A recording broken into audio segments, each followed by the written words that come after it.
Well, to all of our travelers, welcome back. And to all of you who are here, good morning. This was a sermon which was to be preached the week before New Year's. And you'll remember that we had the privilege of hearing Dr. Erwin Britton at that point. So I put it in my back of my mind to preach it again at a later date and promptly forgot everything that I had worked out. That's frustrating. You think you got a good sermon and you're all ready to go on it and then put it on the back burner. And because I don't make a lot of notes, just one-line things for each point, it falls apart rather easily. So I decided to rework it in light of the fact that our moderator has challenged us this year as part of our annual meeting not to give a report necessarily on what's been going on, but what ought to be going on. Daring to dream a little bit about the future. And like with all dreaming of the future, I haven't got the foggiest idea where this sermon is going, but hang in there. We'll go somewhere with it. Seems to me that we ought to recognize that part of our failure at this point to live life most creatively is the fear which is instilled in our lives. If you had an opportunity of watching the 3.5-hour special on violence in America, you were probably at times amazed, disgusted, and a whole host of other things. I didn't watch an awful lot of it. I thought it was poorly done for the most part, but I'm a channel hopper when I'm working on things, watching 4 or 5 different channels at the same time. And I was impressed. On Channel 4, I think it was Wednesday night or Wednesday night I think it was, there's a 3.5-hour special on violence.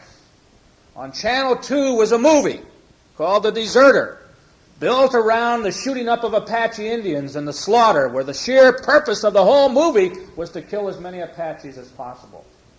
On Channel 7, the other major channel in the area, was Beretta, which always starts off with a shotgun blast and somebody losing half of their body. And people wrote in and said that they did not like the special on violence because it shouldn't be talking about things like that. Well, last night we did another one on, the night before, after that, we did one on justice in America. And then I channel hopped about 7:30 last night, and there was a different form of violence called game shows on every channel.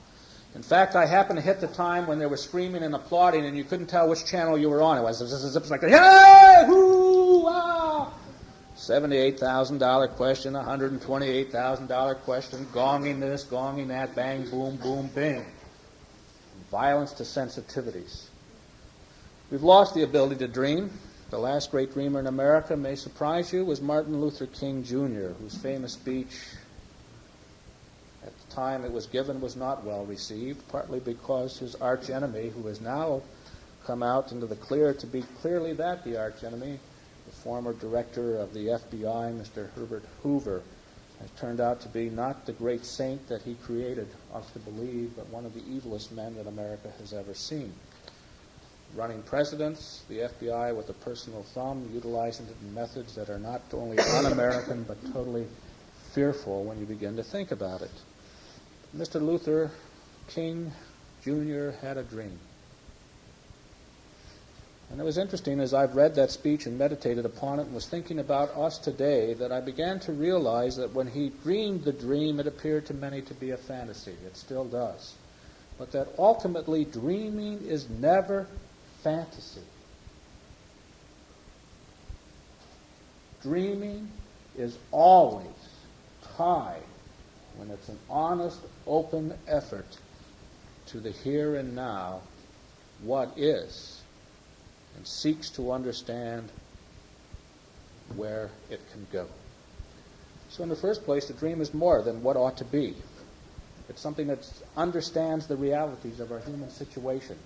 When I dream, I'm not only asking how something should be in my own life in terms of the Pine Hill Congregational Church or my relationships to other people, but I'm also asking where am I now and how I can get there. The tragedy of so much of our life is that we know where we ought to be going, we just don't know how to get there. We haven't made the commitment. We haven't been commissioned. We haven't compared our experiences, and so we struggle along letting life run us rather than having some control over it ourselves. We do things not because we know they're important, but because we're afraid to stop. We're like David's little hamster in the treadmill who runs and runs and runs and runs because he knows he's got to run. It's important for him to run. He is built to run, but he never seems to get anywhere.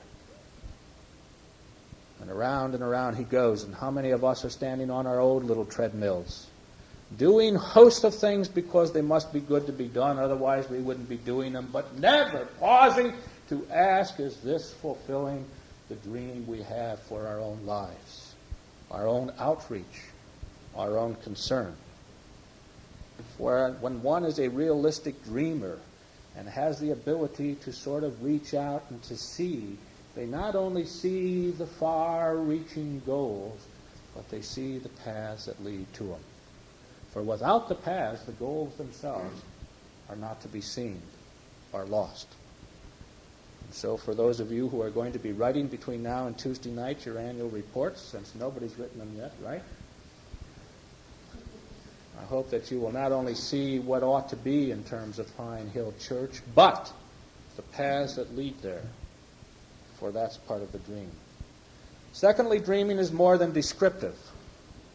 The thing that bothered me most about what was going on in the various specials during the week dealing with crime and violence is, and it's the problem of the media in general, they have no ability to think about the hows and whys. They have only the ability to describe. If you read the newsletter that should have been in your hands yesterday, I was trying to get a little bit at that and from a different angle when I was talking about Saul Bellow's Mr. Samler's Planet. And in that particular thing, an individual is starting up a new job, which sounds kind of exciting. He's going to go around and photograph bushes on people's property and then give them both their common name and a plate under the photograph and their technical name from biology and botany and all that sort of stuff, because he says it's absolutely a shame that people have bushes and don't know the names. And knowledge is knowing the names of something. He goes on to talk about psychology and psychiatry, and he said, I've been going for years to psychiatrists. Have they helped me? No, but they've got names for everything. And somehow naming it gives us a sense of knowledge and understanding. Most of you who are still in school are finding out names and are regurgitating names. And if you can give theories and names back, you don't have to understand anything about it. Just spit it back. Isn't that right, Sue? Doing graduate work at the University of Michigan in a field that's got notorious reputation for this. Give it a name, and somehow or another you've shown a form of knowledge. And everybody's happy. They can pigeonhole it. Stick it over there, and there, and they seem to know what's going on. But nobody stops in the news media to ask why and how. In fact, they start off by saying, we don't know anything. We're just going to describe it for you. Now, that's not dreaming in the best sense of the word, because a dream can see in vivid colors a whole host of things, but it's more than description. A dream, which is a valid dream, not only looks at what's happening and what ought to be happening and sees the paths to get to the goals, but understands the difficulties along the way. There's nothing worse than being challenged to do something and having nobody ever willing to spell out the path and how to do it. We do this as parents all the time. You ought to do this, you say to your kids. And somehow or another the truth is self-evident. And the path and the way and the means and the reasons and the whys and the hows behind it don't ever have to be told.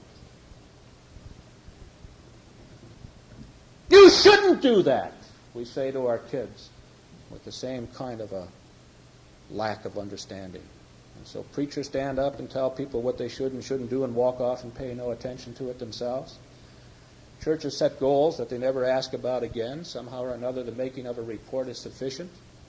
Government runs on the basis of the amount of paper you turn out, not what's on the paper, which is to be seen by the report that came out this week. The goals of the committee are deleted. The findings of the committee are deleted because there's security for some reason or another. Strange, strange world.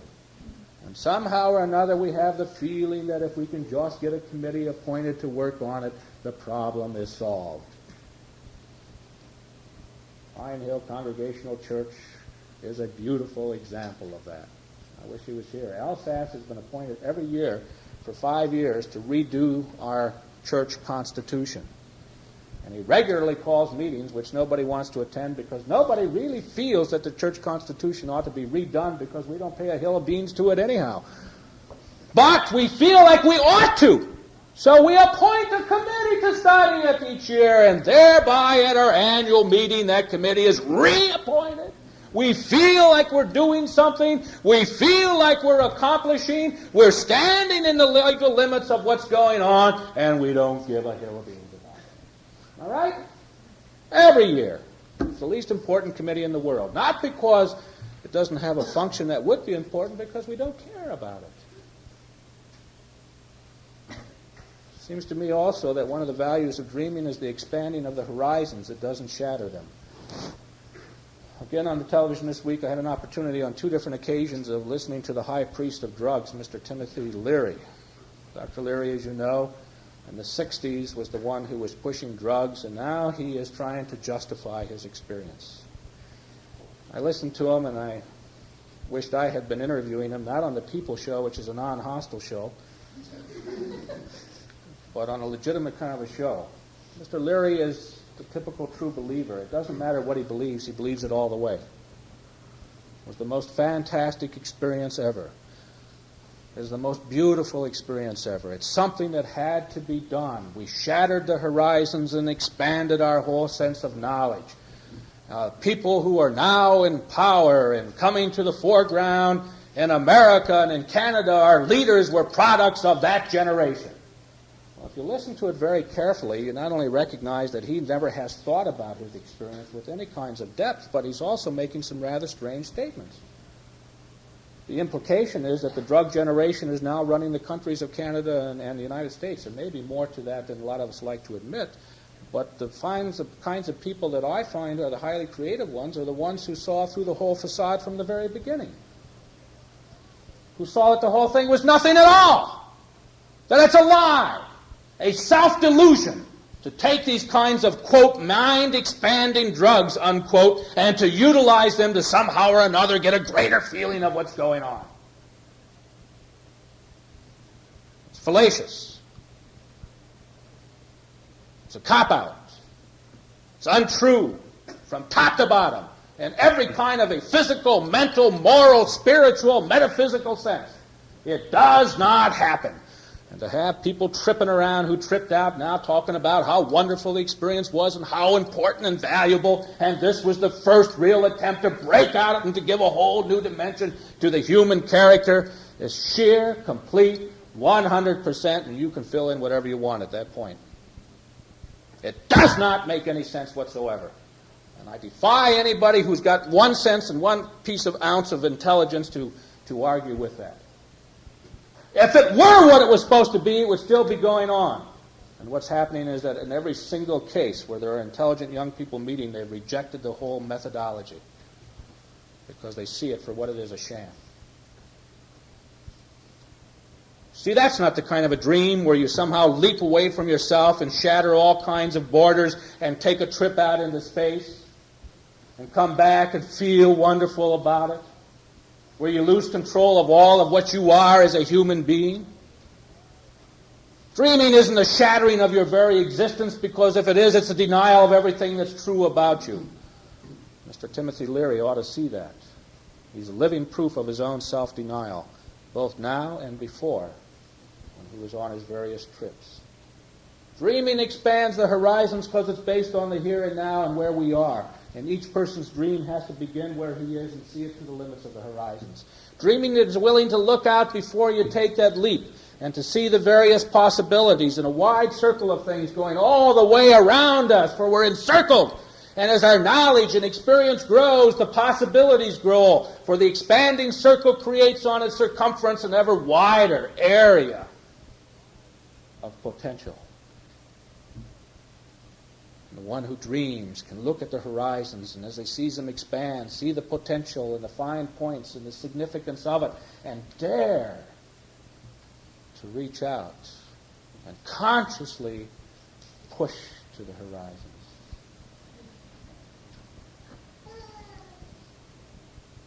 And in the last place, dreaming is not happiness.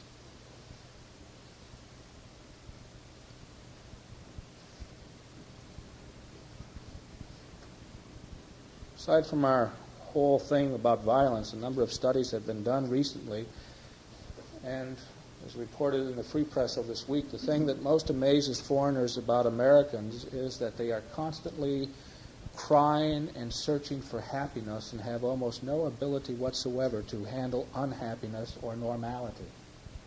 Now think about it. I never put it into these terms until I read that article, and it sent me off and dreaming about the horizons for quite a while. I want to be happy. I'm reviewing a book. I'm going to do an interview Thursday night. It's the first time I've done it with an author. I'm kind of curious to see what we can do, so I'm actually reading the book called How to Get It All Together When Your Parents Are Coming Apart. It's a book written for teenage kids. 18 million teenagers living in America today are the products of either divorced or broken homes of one kind or another, where the parents have either divorced or separated at least once. And how many millions more are the products of home where there's absolutely almost nothing going on inside, but they're fighting and all kinds of things like that. And this is the first book written to those kids. How to get it all together when your parents are coming apart. How you find yourself and work with yourself and all of that. And the one thing that really just set my shackles up at the thing is that when people aren't happy, the marriage falls apart. Now that's also a myth. There isn't a single marriage I've ever seen where the people aren't happy sometimes. Marriage is much more than happiness. Having children is much more than happiness. It's a commitment. It's a sharing. It's a willingness to stay together when things are going wrong. It's a willingness to begin to work with life and to create something that's even better. It's a recognition that there are things that have to be done even though I don't like to do them. We're in jobs. We're in relationships, marriage, parenthood, a whole host of things, going to school, where you are required to go through things that you don't want to go through, but you have to. And the commitment is not one just to happiness, but because we're always looking for happiness, we just lose it. The interesting thing as I thought about this and meditated upon it is that the people who are happy aren't searching for it. And the people who are searching can't find it because happiness grows within you and is part of yourself. It's a unity and a harmony. When you got it, you got it. When you don't have it, it doesn't do much good to look for it. Because happiness is an expression. And all of the things that make people happy are not goals in and of themselves. They're an expression of themselves. And to do the goal doesn't have the slightest effect upon making you happy unless you've got the inner self to enjoy it. Now, let me give you an example. Let me give you an example of that. People meditate upon their future and they say, oh, heaven, if I only, now you've all done that, if I only had a cottage on a lake and I could get away. If I only could get skiing once a month. If I only could get down to the Bahamas next month and soak up a few rays of sunshine. This was very real in my heart. We're going to take an extra collection for Jim to go to the Bahamas and soak up the sunshine. If I only, oh God, I'd be so happy. If I only had her for a wife or a girlfriend or a boyfriend. If only I had a date with this individual, I'd be happy forever. Well, you see it. You know, your kids do it, you do it all the way down the line. Now, the matter of fact is that a trip to the Bahamas isn't worth a diddly bit until or unless I bring myself with it. The opportunity is there, but I create the opportunity. Skiing isn't worth a thing if it's not me that's happy. Driving back and forth to a cottage on a lake doesn't mean a thing. There's no happiness in it unless I find within myself the joy that takes me there and back. Am I right? You can't do things to make you happy except to work within yourself. And then you find the amazing thing that what you're doing is an expression of your own happiness. So we get caught up with the search. We're always constantly looking, and when you begin to push on this a little bit and look at yourselves, as I look at myself, primarily it's a means of my expressing my own inability to cope with myself. The more I cope with myself, the more I'm able to put myself together, the more I'm able to live with myself, the more I find happiness around me. And the less I'm able to do that, the more the push is. That's why I hate driving out in this. That's the worst road in the world. I'm going to put in, Roy, hazard pay for driving up and down Middle Belt back and forth to work. Not only a terrible road, camel-humped and slippery and all that kind of stuff, but every single fool that has no joy in life drives that road. Try driving after driving 25 miles from home. Yeah. Go, go, go, go, go. Go, go, go, go, go. Drive, drive. Gotta go here, gotta go here. Boom, boom, boom. Boom, boom, boom. Bam, bam, bam. Hey, wait a minute. Where is life? And where is joy? And where is putting it together? 280-pound woman pulling up in front of the supermarket in her tennis togs, ready to go out and have a good time and get exercise, and parking right across the spot there because she doesn't want to walk from 10 feet over to here. Look, oh, I'm going to be happy. I'm a tennis player. What? Where, oh God, where is the gift to be content within ourselves and to create happiness? So the dream that I would dream for each of us is that we take the tensions that grow between our inner self and our growth as we're going out and find within ourselves the peace and the joy and the real happiness and the understanding and the sharing of life that creates happy atmospheres around.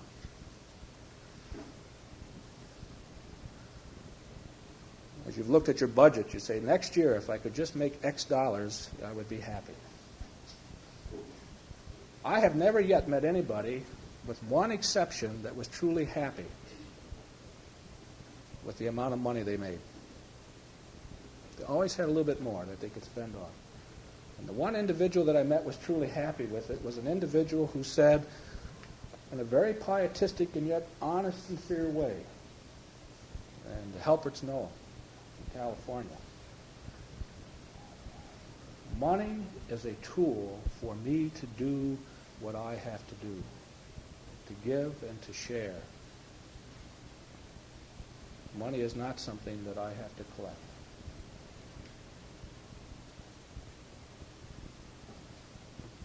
Happiness is a tool that grows out from me, that enables me to live my life and to share. Happiness is not an experience that I collect. Dare to dream of happiness within yourself, and the joys of all existence become yours.